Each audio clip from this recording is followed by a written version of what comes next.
In many ways, it really still is. This is a actually pretty competent port, despite the issues I have with it. But that's mostly just, like, it actually, competent's the wrong word. This is an average port. Let's use more clear terminology.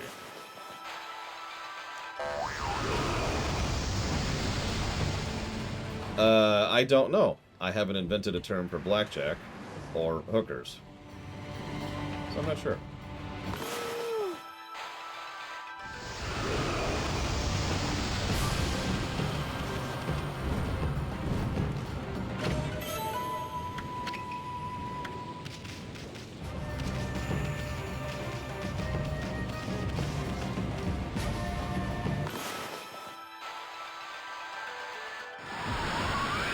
Based on how Imperial is structured, what I would probably do is come up with a word for sex, then come up with a word for, you know, mercantile transaction, and then that would be the word for hooker. As for blackjack, that would probably be most likely that the way you would pronounce blackjack in Imperial is by saying blackjack, because there's actually a proviso in Imperial that allows for proper nouns from other languages. There we go.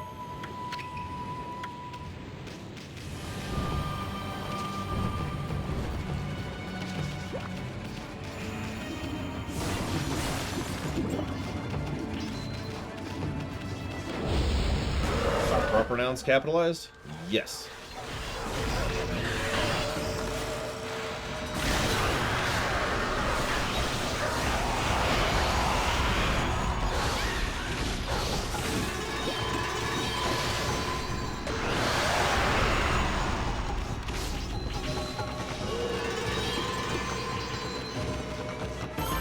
All nouns capitalized? No. There's a specific rule with regards to nouns, which I don't actually remember right now off the top of my head. Okay, I think that's 4. That's all of them. Aw, you're just gonna miss my mother being there, Ross. Who is there now, and for the next couple of days. Part of why Grandma was calling me a minute ago.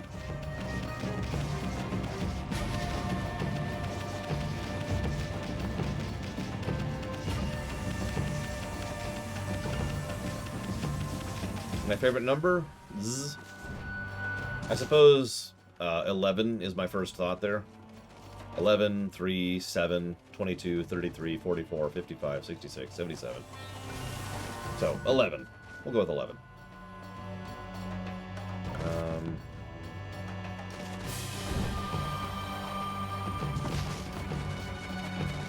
Actually, 666 is not a multiple of 11, so no. Also, it's not on the blackjack table. Or, excuse me, a roulette table. So it's also worthless in that perspective. It's also a cliched number that people like to spam too much, so it tends to irritate me along the numbers like 69 and 42. Like, if someone decides to use the guessing game to guess one of those 3 numbers, they usually get disqualified, just because it irritates me. Yeah, 420, same thing. Overly used meme number. Doesn't mean anything. Save in. I literally just said 42 is one of those numbers. That's just a meme number. Yep. Here's your ingredients. I do like the animation our weapon does there. 47's fine. No problems with 47. Ogre liver, lips of ice, eyeball of fire, black demon horn. Secret ingredient. Each secret ingredient. My love for Lord Orochi shall deepen. Okay, now I have all the secret ingredients. It's time to finish off my special dish. Feast your eyes on my fabulous skills, darling. With true heart and tender loving care, I shall prepare a symphony of demonic goodness. See you around, Giga. Hopefully you'll be back.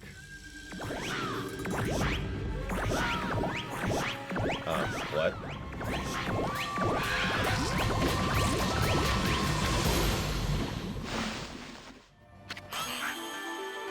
Probably Evo, yes.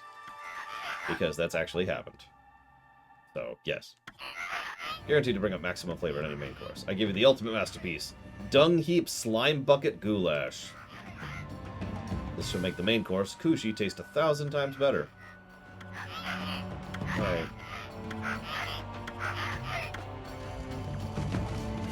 Okay, well, that was interesting. It's pretty gross, actually. But,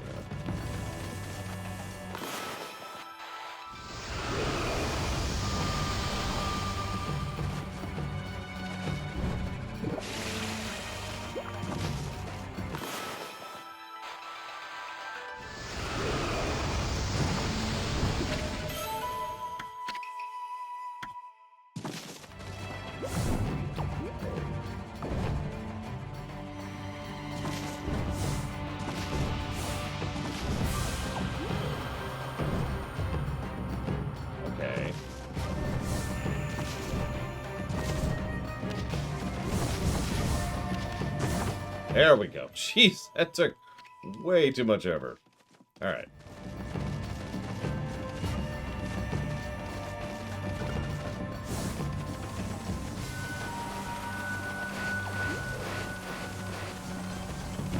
I mean, if you want a real answer there, Svatoslav, I can give you one. But we'll give you a meme answer instead. It's because there is no fun, no joy. All must be serious. Fun is verboten. Any questions?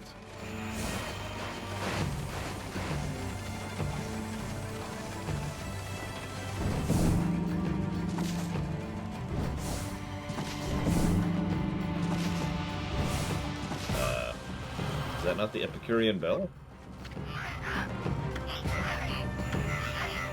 Oh.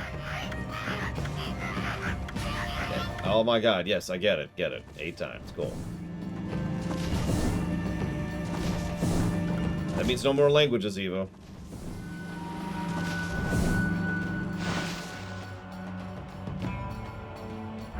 The irony is I'm pretty sure we've had a 69 golden number before. The serious answer? I think people... I think memes have a time and a place, and I think most people don't think about that and just meme, and I think it's actually deleterious to proper conversation and social discourse. I think that too often we will drift into meme territory, and even if we don't drift into total nonsense, which is its own completely separate problem, I think that too many people don't talk, don't think, because all they do is meme on something. And it actually detracts from conversation in many cases. Memes are fine within reason, as most things are. So my main issue with memes is the fact of overuse, oversaturation, and the negative effects thereof.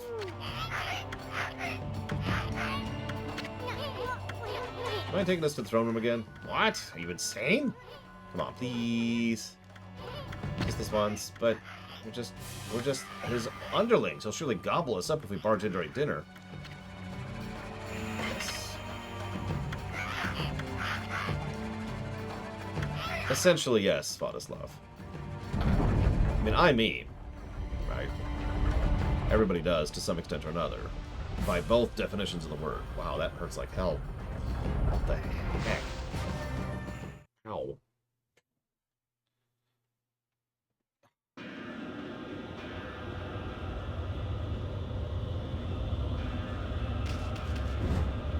I could hear Gruntilda there too, which is funny because I think they're supposed to be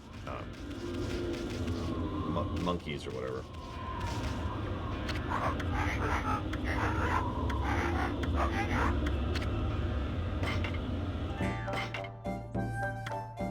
Same stuff. Same stuff. Well, let's get the save point, or the checkpoint, rather. That's good. Okay. Let's get the checkpoint. There we go.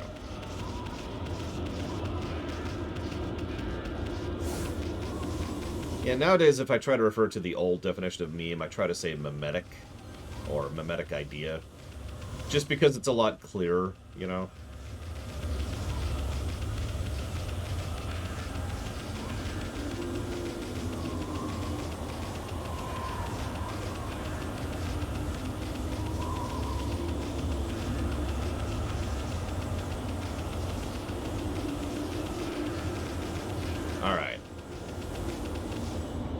Final boss time.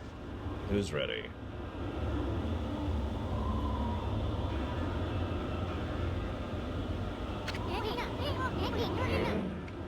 Let me jot down some notes about the final dungeon really quick first.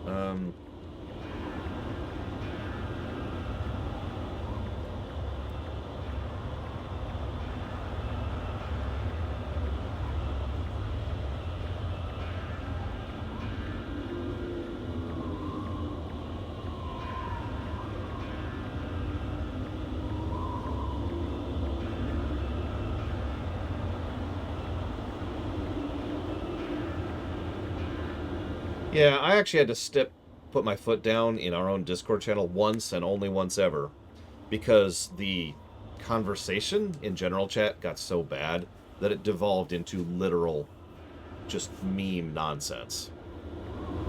And it was just absolute dribble. And I was like, alright, listen. No. Do that somewhere else.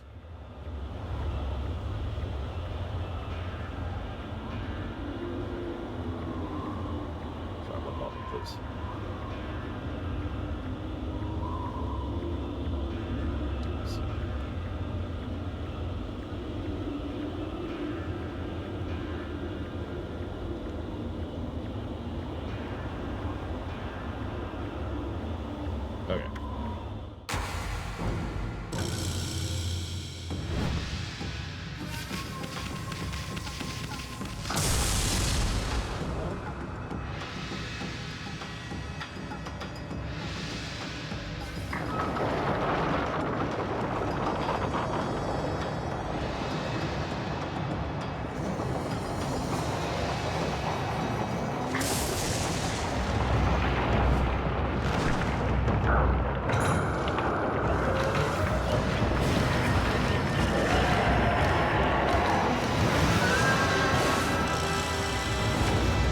Fight Orochi and Thunderhead.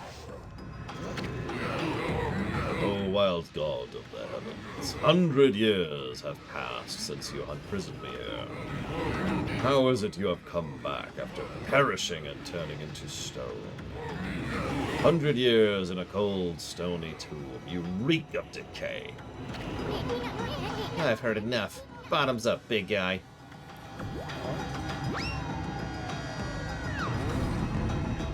He just drinks it.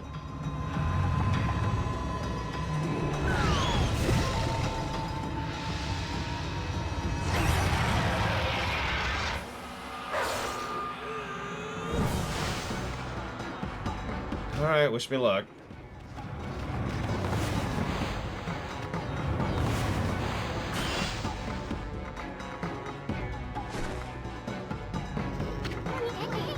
That cheater has a barrier up. What are we gonna do now? Any bright ideas for a ball?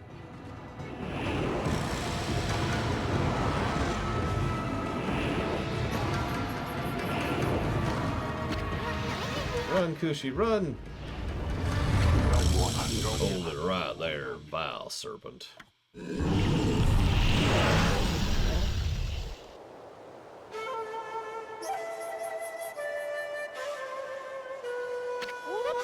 Susano! You came. I knew you'd come. Have no fear. Susano is here. Orochi and I have a score to settle. Pops?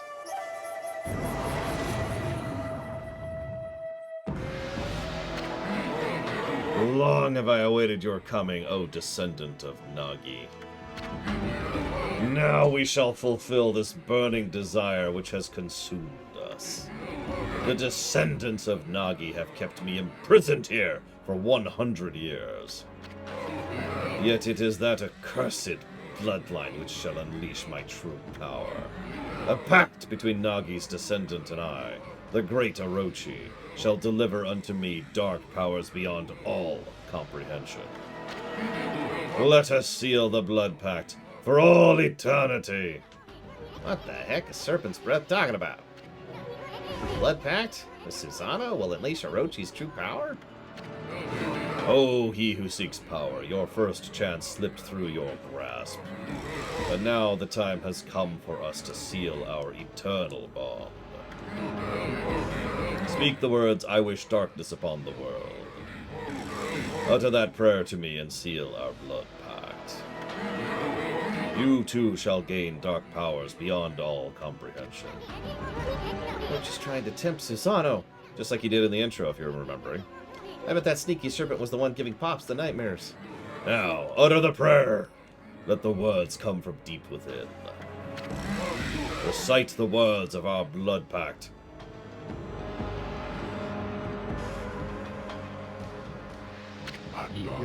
Oh, I shall.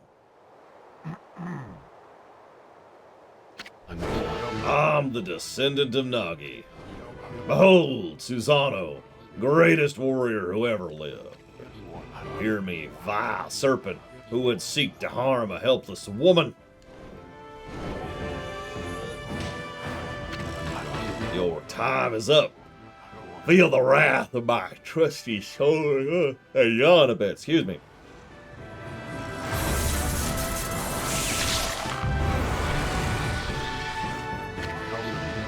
Foolish beast. Do you really think you could deceive me?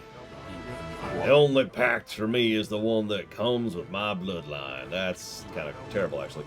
If it is my fate to fall battling evil, then so be it. I seek help from neither god nor demon. No gods, no masters. The heroic bloodline of Nagi is all I require to slay you.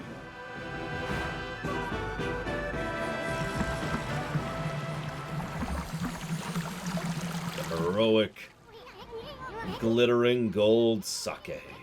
Is that 8 purification sake?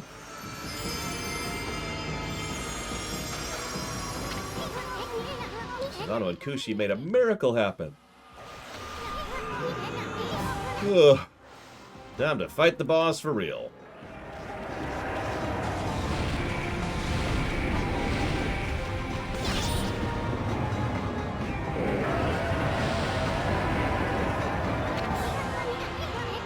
No, I do not act. And I never will. Yeah, I get it. Thank you, game.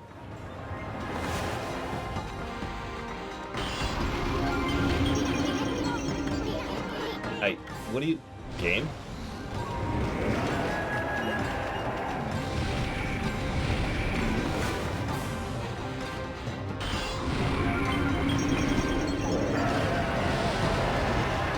Apparently I have to wait until they roar.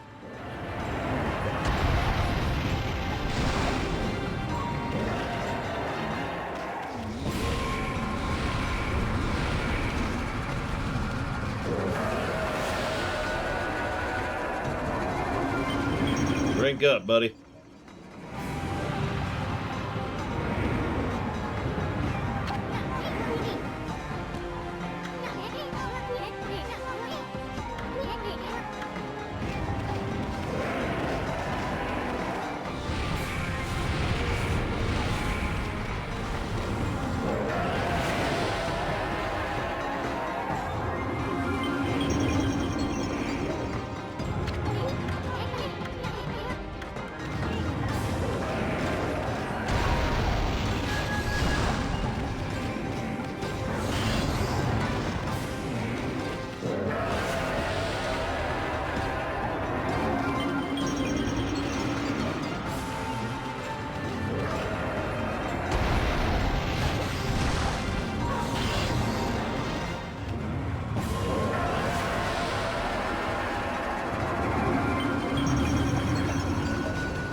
Over here.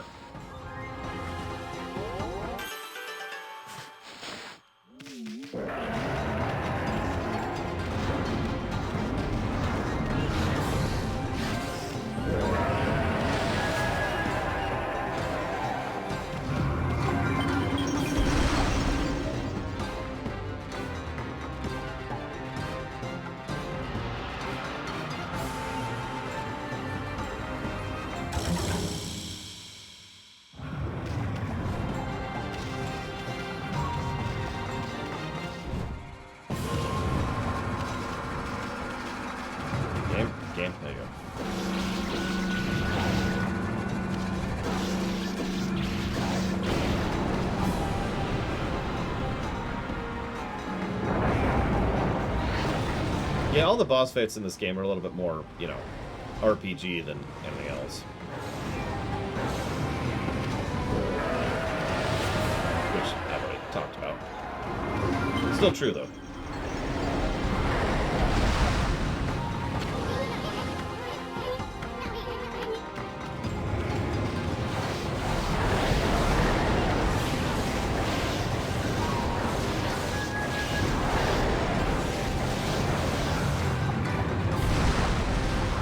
Oh, I wish I knew every language act.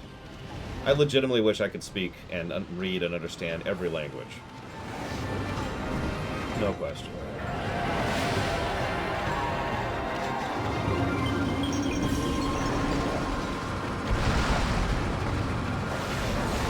If I had to pick one? Oh, geez, I don't know.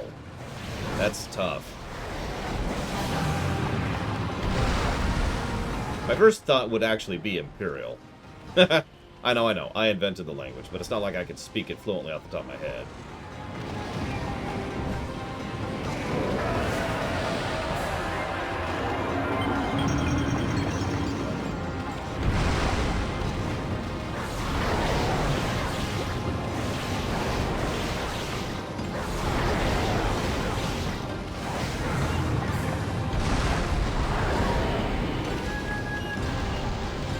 Yeah, I don't know. I might be boring and just pick one of the, you know, the quote-unquote defaults. Spanish, Italian, French, German.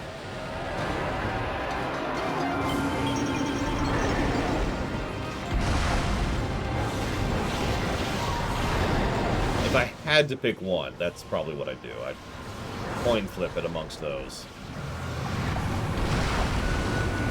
Any non-European? I mean, again, I want to learn every language. It's just... pick one of the top languages. Like, if I have to pick one, then I'd probably go with one of those. I don't know how that missed.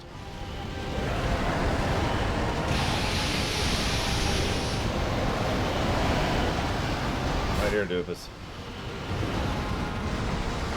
Still right here, doofus.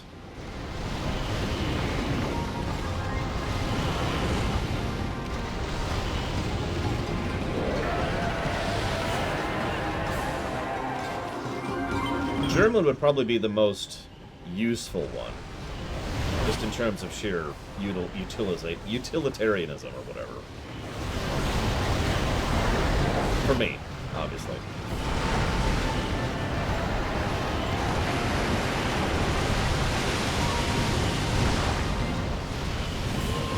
That's new.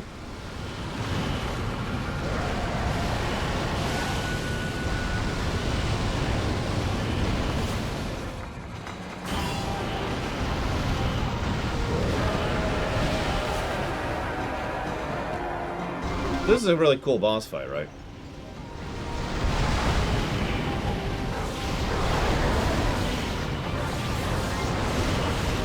Like, seriously. Each head has its own little gimmick and thing, and you just kind of rotate around, deal with their particular gimmicks. They all have their own little personality in terms of how they're animated. It's cool. I'm with it.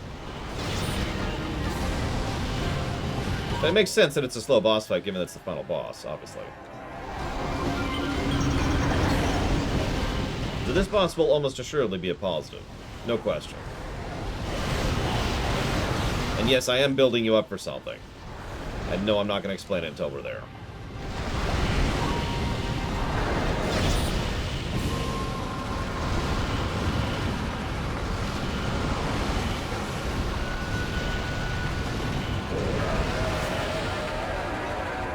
Yeah, I freely admit I would pick French just because I like how it sounds.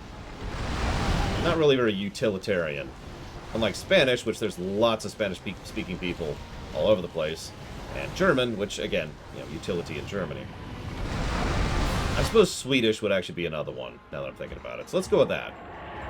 Spanish, Germany, or Swedish for utility. Time has come. O sacred moon of the heavens, come forth and pierce this darkness. Bear witness to the beast's demise upon my trusty sword, whatever it's called. You say moon? Right, the legend says the moon was shining when the Nagi slew Orochi. Here's a flashback to show you the thing that we literally just talked about.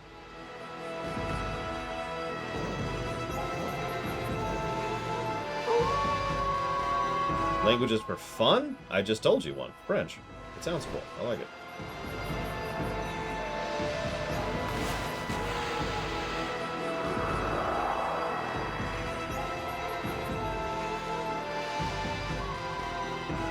And Imperial, obviously. And you mentioned Chinese. No.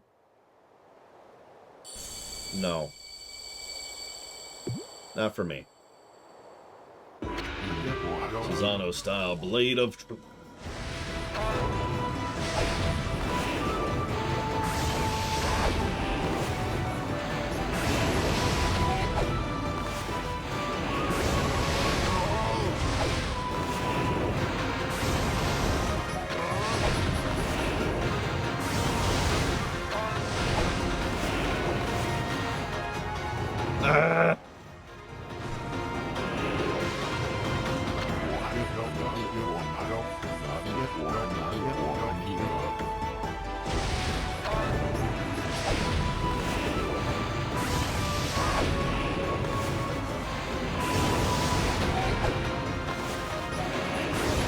Besides, Evo, I told you. No fun allowed.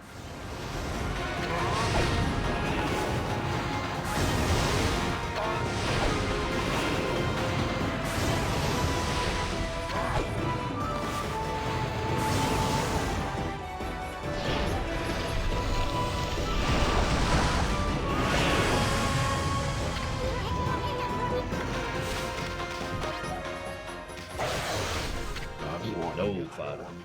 I don't need your help this time. Now, for the ultimate in Susano-style martial arts. Celestial Cleaver.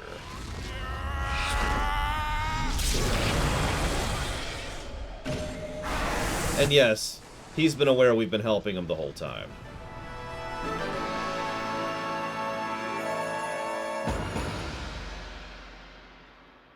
Actually, yes, Evo. Just as you devote your life to sake brewing, way of the sword is all I know.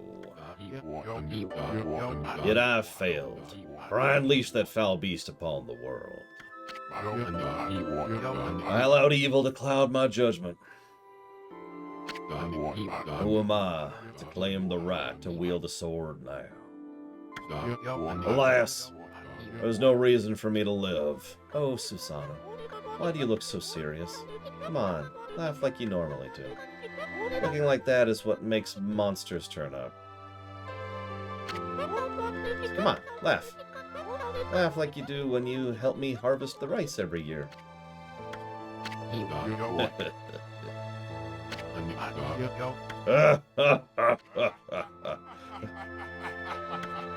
So yeah, this is a good outro, good final boss, and a good ending.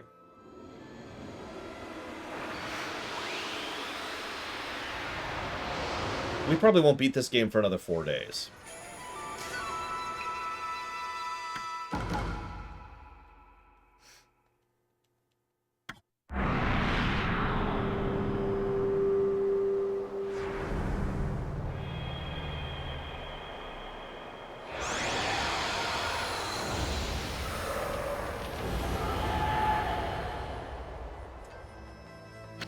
And that is easily my biggest complaint about this game. Second, biggest complaint about this game. The game should have ended right here. This is a nice, solid 15-hour game at this point. Longer if you get everything. And yeah, the problem is this game is actually in 3 acts. And each act is about as long as the previous one. So we are only about a third of the way through this game. And if you've been paying any kind of attention, the entirety of the game so far has been a build-up to this big confrontation. We've been following Susano and his character arc, we've been dealing with Orochi and all that he's been doing to the lands, and we've been cleaning up all of the demons that are around this. It's all been about Orochi.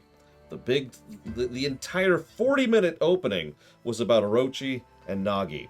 And that's all done. That's done. Boop. Gone.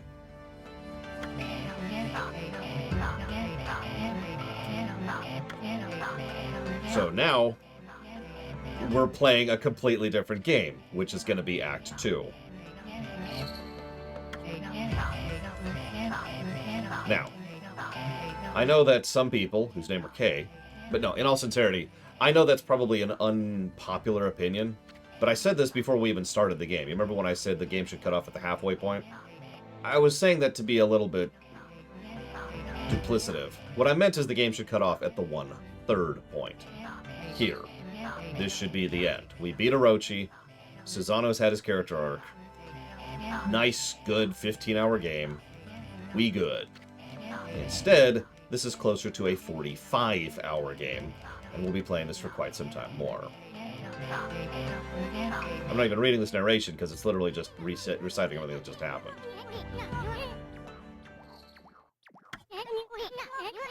Now, we'll see how this goes in past this point. But we, like I said, we actually have quite a bit of game left in this. So we'll see. We'll see.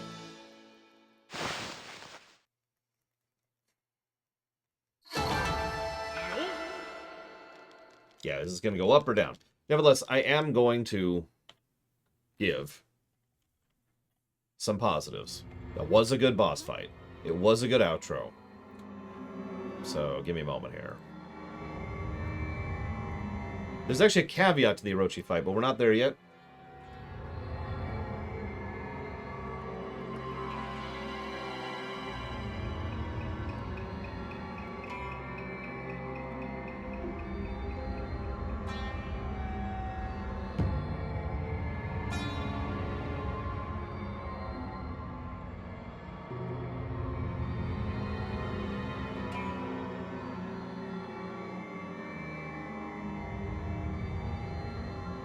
Danish? I've never encountered Danish, so I'm not sure about that. Give me a second, Mr. Ed. Give me a second.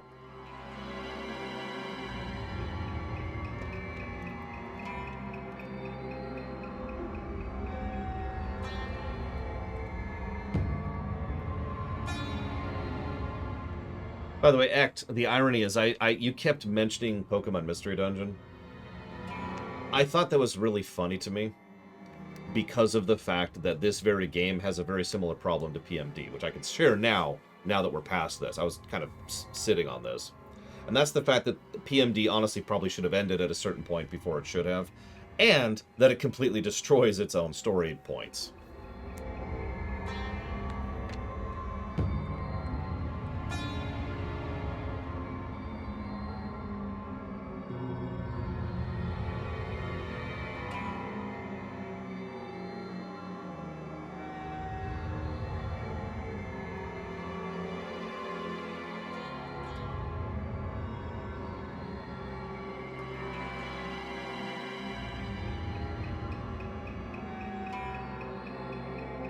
Now that we've done that, I have to go see what Mr. Red's on about. Hang on, let's do this cutscene first. At last, the time has come. The unseverable bond between heaven and earth. Waka, the situation has grown urgent. You must return to the city at once.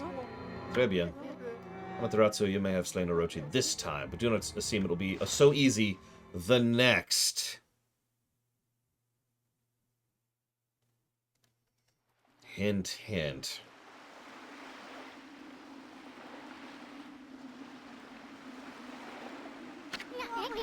Check out that starry sky. I know they're up there somewhere.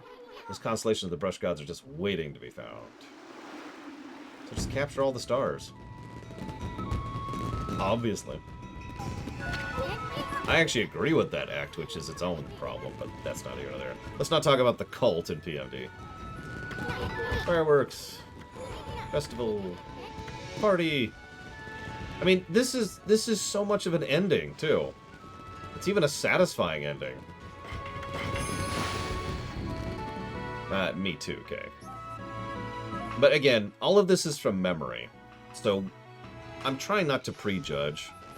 We'll see how the game manages now that we're in the part that I remember hating the most. AKA, the fact that the game just kind of keeps going.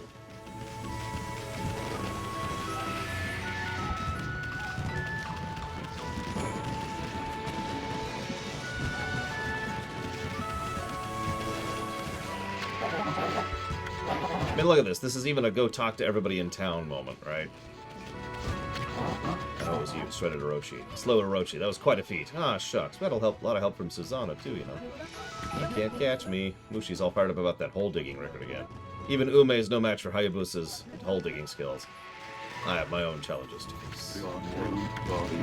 And we got, you know, the NPCs from across the whole region are all here for the festival. The whole game, they were talking about this festival and building up to it, too. And everyone's just like, hey, it's awesome. Mr. Bamboo's here from the town. You know, we've got the dude and his son from the forest.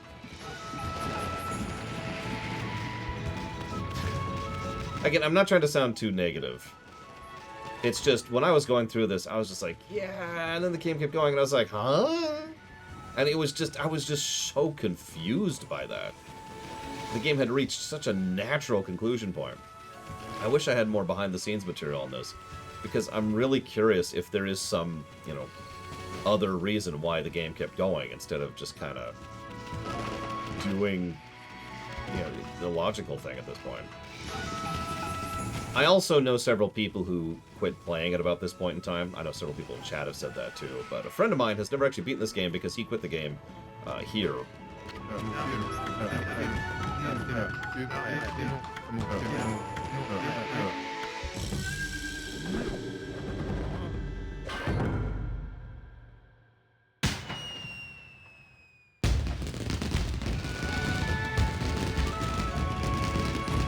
Look, we even get our fireworks. Susanoo, Isun, and Amaterasu.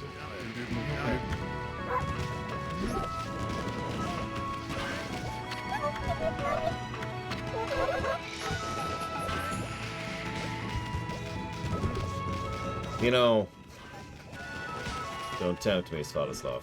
That would really help out my schedule. See you around, Korgoth. Enjoy being present while someone's getting... Take the Switch with you so you can do something while she's getting a pedicure.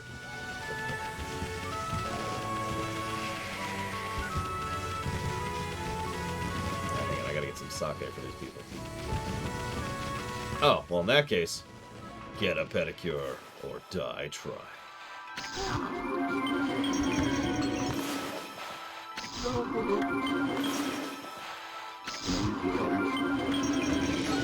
Now, before you think I electrocuted them, no, that's just how powerful the sake was. No, this is a good ending.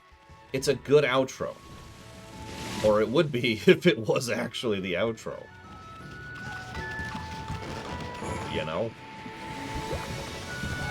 Even the music's got that light, you know, heroic, kind of victorious tone going. I'm actually not sure where to go next. The ancient monsters appeared with one final roar. That man Susanoo has a relentless and mighty drive.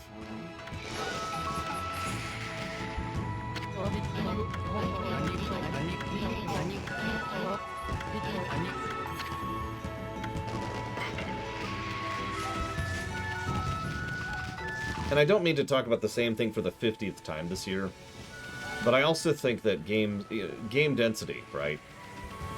The density of how a game uses its length is very important. And I think that the game has used its density here reasonably well. There's only been a few small moments of padding, and honestly, those are things that I'm not going to be too harsh on. This drifted off for a bit. I thought I saw Kaguya right over there. That's your wife's name? Do you see dead people? No.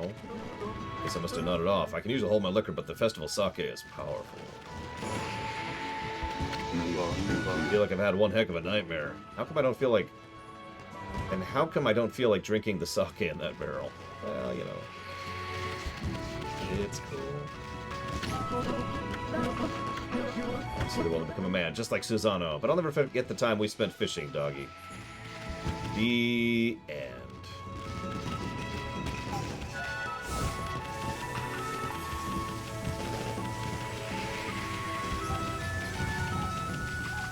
Except we've got like 30 hours of game left.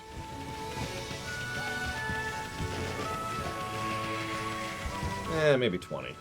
We'll see. Yeah, exactly, Ross. Exactly. There's a reason density is one of the key components of the golden number. So happy my husband's dance went so well again this year. Now, the spirit of Konohana, our sacred tree, along with the spirit of Orochi, can rest in peace.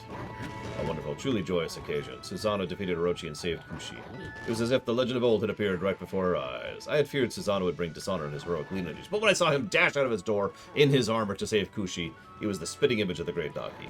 How happy I was to see him like that. Of course, I've never glimpsed Nagi in the flesh myself, but hey, where'd Susanoo go? I was about to dance for Konohana instead of presenting the usual offering of 8 purification sake. It's all his fault he squandered the sacred sake. Jeez, dude. Fireworks.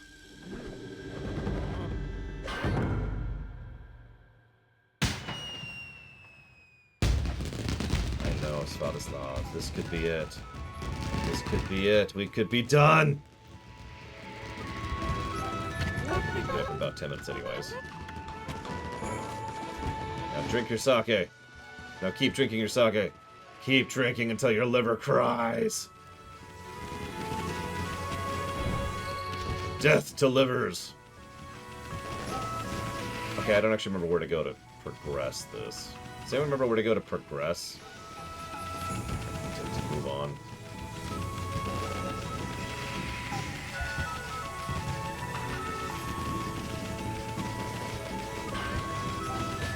Talk to them. Yep.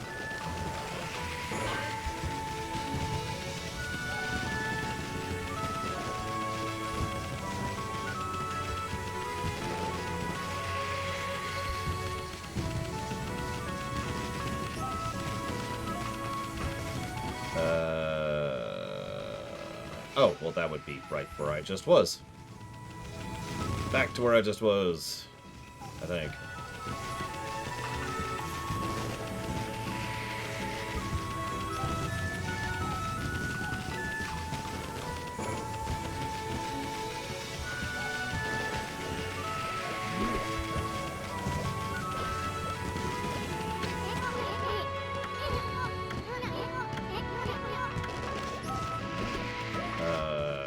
Where's the cave area?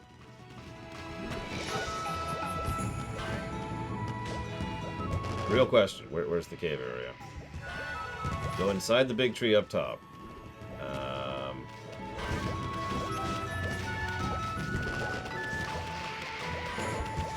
Directions unclear.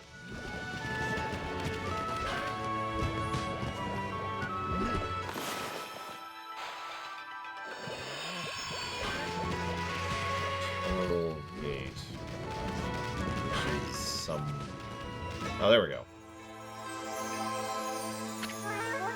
Great Mother. Everything's cool. The final chapter has been written. The entire village is in your debt. Please accept their thanks. I'm feeling a bit intoxicated by the festival spirit.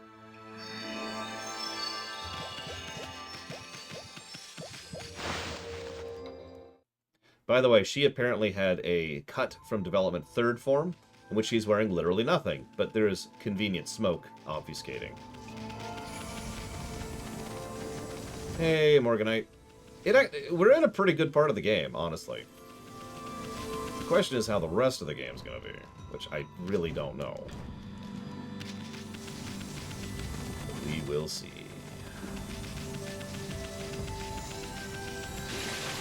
I mean, we even go back to where we started the game at. I just realized.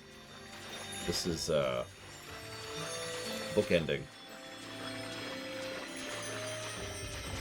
45 hours, Morganite. I believe I estimated it at 40, since we're not going to do all the collector stuff.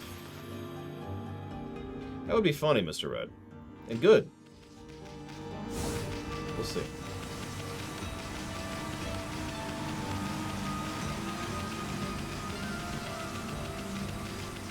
I remember who the villain of the next arc is. Which I will not say anything about whatsoever. Obviously. I remember who the villain of the third arc is, too. That one, we'll talk about that when we get there.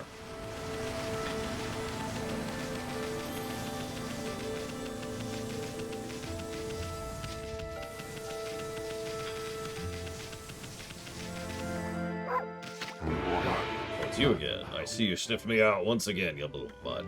Well, I suppose I should thank you. Maybe the greatest swordsman ever and a descendant of Nagi. But this great deed would not have been possible without a follower.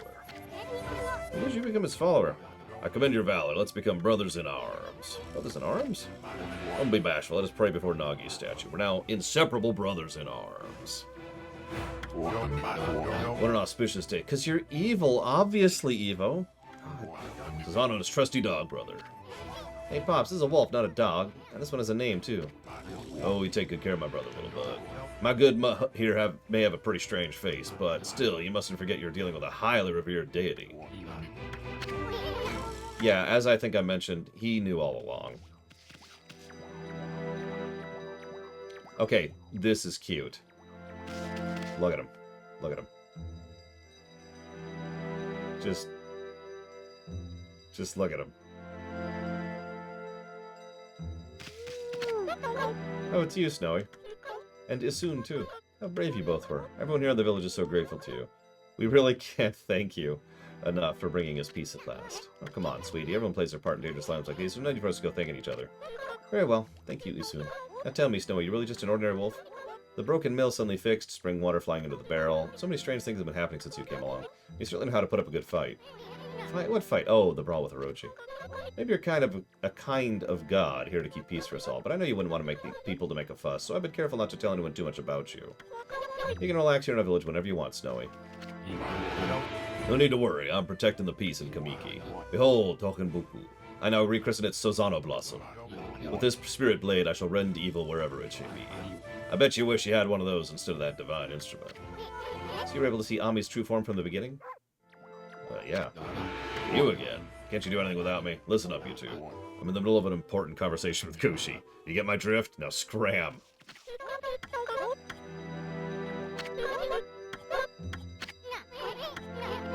I think they want to be alone. Wink, wink, nudge, nudge. Okay, now how do I progress? Can I leave? Are we done? Are we good?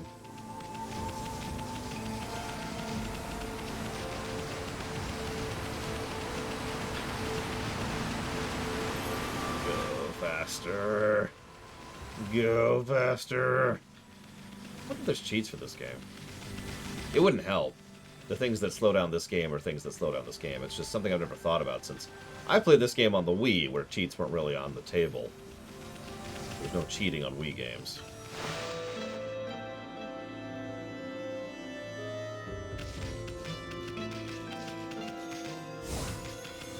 We are, in fact, playing a female, yes. Isun is male. Susano is male. And Kei is a robot.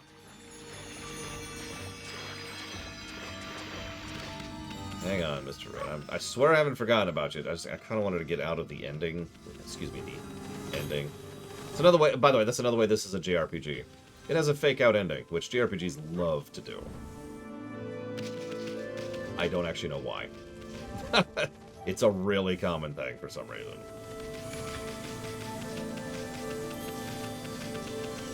I mean, Tales of games literally make it a tradition. Yeah, PMD even has one, you're right. It is really common. Hi, Space Cadet. Is that a notification or a real sub?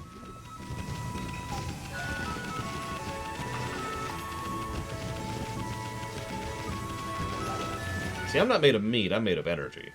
But I'm okay with meat or robots. Well, we're all good. Well, you're still awesome, Space Cadet. And I mean that.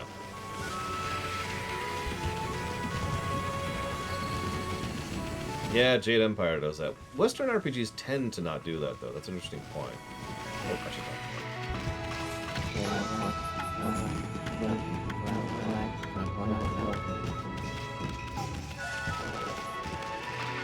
Now you got me thinking. Where do you think you're going? It's party time. Okay.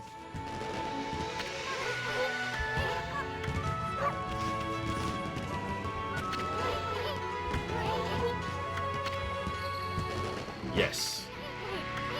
We're done. We're done.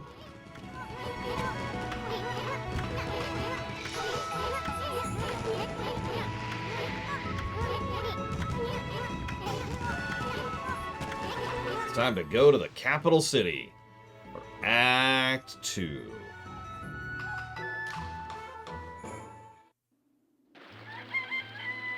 Okay. Now let's figure out what Mr. Red's on about. Or we'll have a cutscene first. You have only just performed your duties, and yet you plan to leave? My heart aches at the thought of our separation. Sakia, you don't have to come all this way just to say goodbye. Well, you're pretty uptight for a tree spirit. At the instant of Orochi's passing, I quite clearly saw a swirling black mist. In the confusion, I distinctly sensed an evil other than Orochi. Yes, the second villain. I'm not sure what it could be. Should something else at work? Shinshu has been restored. Of that there is no doubt. But nature's tormented cries ring out in other parts of Nippon. Especially chilling are those emanating from the capital. You should go to the capital. You should go to the capital. Go to the capital. Go to the capital. To the capital. The capital. Okay, let's go.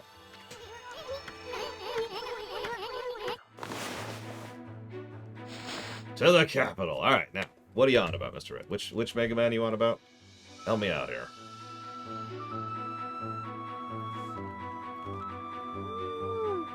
I don't think KOTOR had a fake out, but that's just me. If it did, it was the worst fake out ever. 4. Ah, right, you asked about brickwork. So that was before we differentiated visual storytelling and brickwork as 2 separate categories on the audit spreadsheet. So there might be some confusion there. Oh, wow, that's actually interesting you say that, Evo. I still think the KOTOR 1 twist is one of the better ones in video gaming. Because I'm stupid! I'll be right back.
Actually, that's an interesting concept to think about.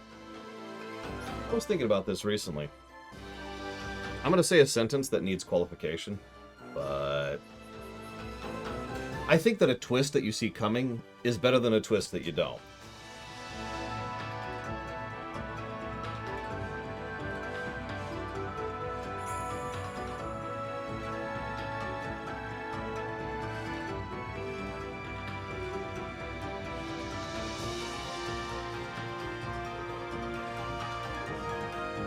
Can I give examples? No, because spoilers. Oh, we're under gameplay. Here we go. So, yep, there it is. So if you'll notice, there's a category called graphics, fidelity, and sprite work. So, brickwork under gameplay is under graphics. Pretty straight, right? And that's it, right? Like, does that make sense, Mr. Red? So both sprite. So it looks like. Let me double check this. But we've got sprite work, brickwork, and a second general graphics plus. All 3 of those are our 3 pluses in Mega Man 4. So, hang on. Let me rewind for a second, because that sentence does need a little unpacking. A twist that comes out of absolutely nowhere is, in my opinion, not a good twist. No foreshadowing, no build-up, just, oh, and by the way, it was his sled, and it's just like, I'm sorry, what? In my opinion, that's not good writing. I think you haven't done your job in setting up or paying off, right? Now, so you're saying, well, in that case, you need to see it coming. So there's a gradient here. Yeah, the time dilation device. Perfect example. there is a gradient here. Something that is too obvious is bad, and something that is too non-obvious is bad. So there's kind of this scale of trying to hit the sweet spot of foreshadowing and building up to a twist or a reveal, or however you want to think of that, versus just out of nowhere, oh, by the way, blah, blah, blah, blah. And that's one of the reasons why some of the BioWare twists work for me, like the one in KOTOR 1. Because the pieces are there for you to pick up on that and to build up to it. And pretty much the entire game centers around and hinges around that point. Also, and this is just my opinion, but that twist isn't overemphasized. And that's really important to me. So, there's a twist in Arkham Knight, Batman Arkham Knight, which irritates me, partially because it's extremely obvious. Yeah, no. But also because they treat it like it's this huge deal, right? Like it's like, oh my god, the everything you know is wrong, and up is down, and right is sideways. And that irritates me. By contrast, the twist in KOTOR 1, while it is treated like a big deal, it's not treated as big of a deal. They don't melodrama out on it. And instead, what they tend to do is actually discuss and analyze the concept that it's bringing up. In short, let me use a made-up example. If I have a twist about the fact that I like the color purple instead of the color red, who gives a crap? And if they just overemphasize that to hell and back, the only thing I'm sitting here thinking is, who cares? But if you make a twist and then say, okay, now what does that mean? Now, again, I'm drifting way too close, god damn it, into spoiler territory. But I do think that the reason that the KOTOR 1 twist works for me so well is precisely because of the fact that they analyze and discuss what the twist means, rather than just sitting there and saying, here's a twist. If you ever wonder why M. Night Shyamalan have such a bad reputation for twists, it's because most of his twists don't mean anything. They don't change anything. They don't address or change or alter or anything. It's just, hey, here's the big twist. All right, moving on. And that's it.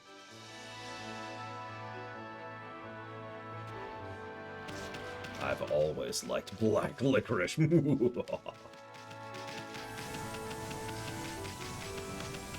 Now, don't mistake me. I like a big moment as much as anybody else. A big reveal moment.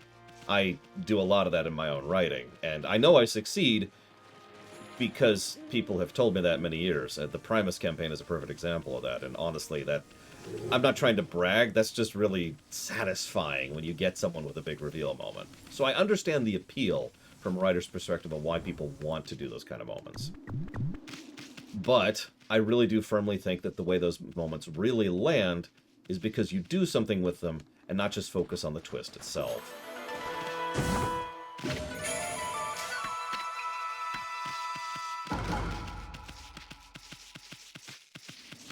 I mean, you know.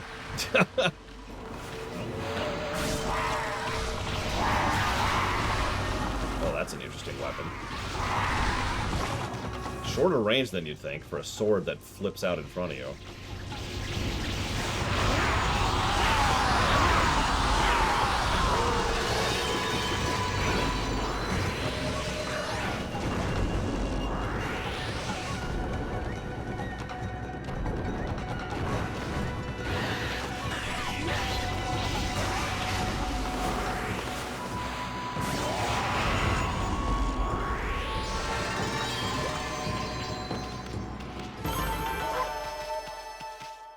Yeah, so, my sister makes fun of me.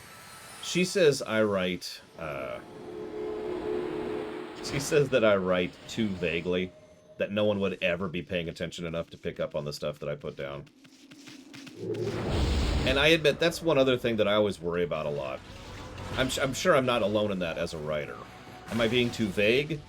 And, at the exact same time, am I being too obvious?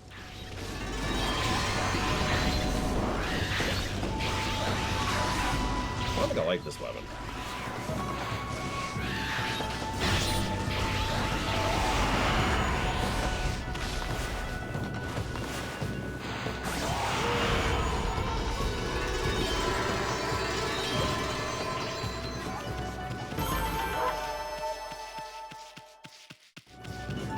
Yeah, exactly, Evo. Is this too obvious? Is this too vague? Because too obvious and too vague both suck when it comes to writing. I don't mean like as in bad writing. I mean it diminishes the value of the work. So it's like,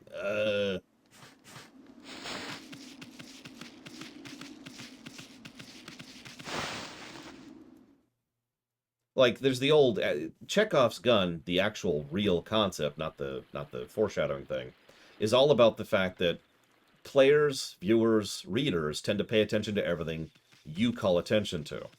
So if you say you approach a city, there's a giant bridge up ahead, the players are going to be like, oh my god, what's up with that bridge? Because I called attention to it.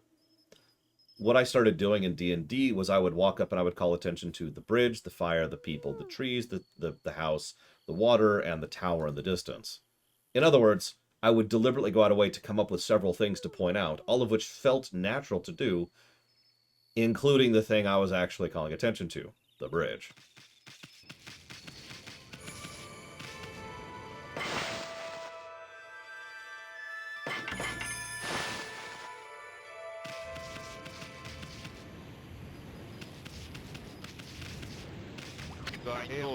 Hey there, Pooch. Hoping to head over to the city? No one's going down with a big drawbridge like that. Even the checkpoint guards don't know why it's been raised. I bet there's something fishy going on. Oh, what a cute doggy. Are you stuck here too? That bridge? People call it the big drawbridge. It's what links Taka Pass with the city. As you can see, they keep the bridge raised these days, though. I wonder what's going on in the city. I've been running this place since my husband died, but maybe my tea-serving days are over. She's having trouble making ends meet because she has no customers because the bridge is up. Apparently there's a mysterious illness in Seon City. I wouldn't normally believe that kind of rumor, but thinking about when I first heard it, it was about the time the bridge was raised. If rumor's true, we're in no hurry to leave. Hey, Noctis. Is that Noctis X Soul or Noctis Soul? Either way, it's a cool name and I love it. I hope you enjoy it, even though we're about to cut off for lunch. But we'll be back, don't worry. I stream nice long hours. Oh man, I would kill for a donut. Is there a donut place that delivers right now? Donuts that deliver. I shouldn't. I really shouldn't. But I'm gonna see if there's a donut place that delivers. Just really quick. Donuts.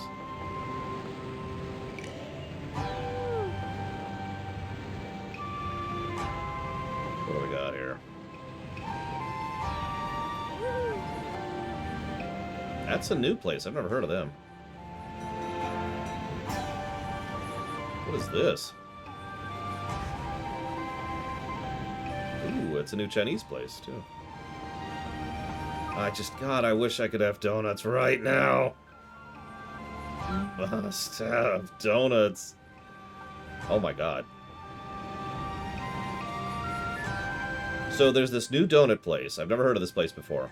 All they sell, literally all they sell, is assorted dozen. They don't even let you pick. They just throw a dozen random donuts into a box. I don't think I trust that enough. I don't think I'm gonna do that.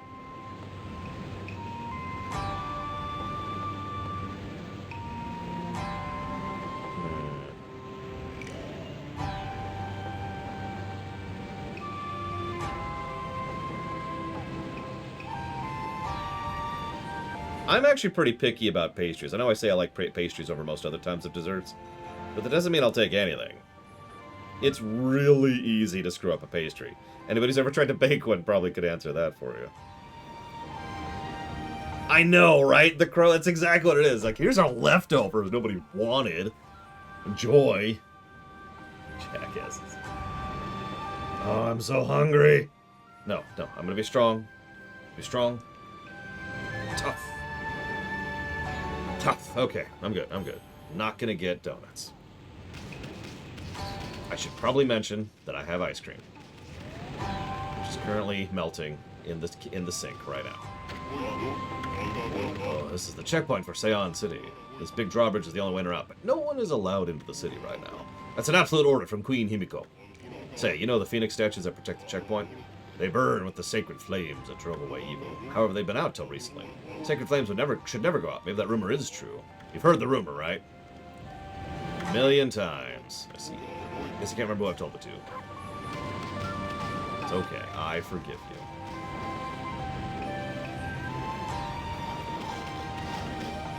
Why would I put it in the freezer? The whole point of bringing it out earlier was so it'll be nice and melted when I get to it during the lunch break. Alright, hang on. I need to go kill Evo. Hello there. What's the matter, Poochie? Why the sad look? We'll never get anywhere looking like that. It's bad luck. I'm Yoichi, greatest archer in all the city guards. Hi, Yoichi, greatest city archer. Holy smokes, that's some bow you got there, mister. No, you're right. There's a proper amount of melty. Hopefully I brought it out at the right time. We'll find out in about 16 minutes. This trusty bow of Golden Fire is the most powerful in all the land. Guarding is rather dull work, so I pass the time practicing archery. Watch this! Yes, I'm having pickle-flavored ice cream, which is a real thing, by the way. Bullseye.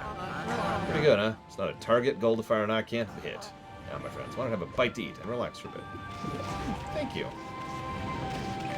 Appreciate you.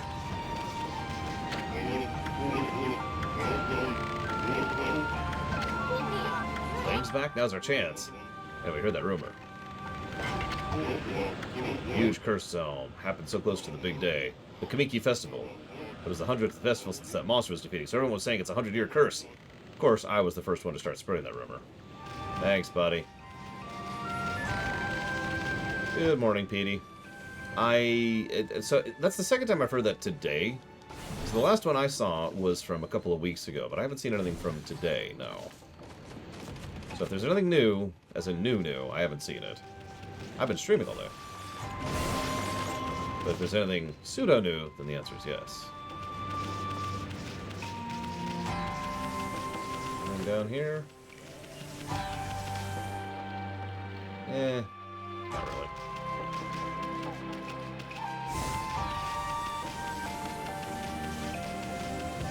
Oh, and in case you're wondering, it is cake batter flavored ice cream with sprinkles mixed in.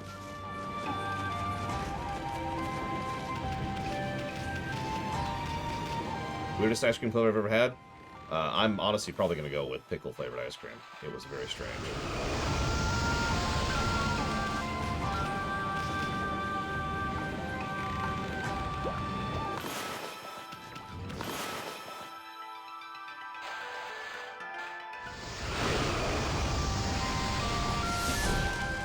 I've never had pear ice cream.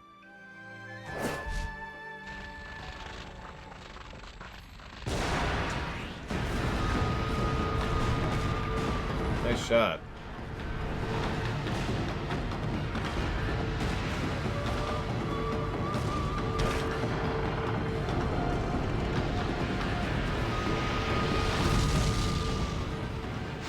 We did it. We saved the city. My arrow suddenly burst into flames. Oh no, I just remembered I have business to attend back to the city. Bye! I'm not just saying that to disappear on some adventure. Yoichi, the greatest archer, would never dream of such an act. Goodbye, good luck, bye! You're dropping apples there, buddy.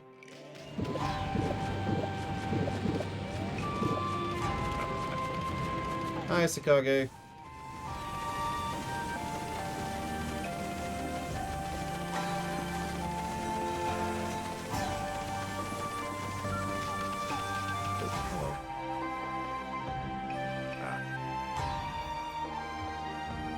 I'm actually going to probably chop off a little early. This is a really good chop-off point anyways. So, in about an hour, we'll be back. But first, I do want to say thank you, Sakage. Very much, as always. I'll put that towards dealer's choice. Thank you. And we'll see what the big city is like.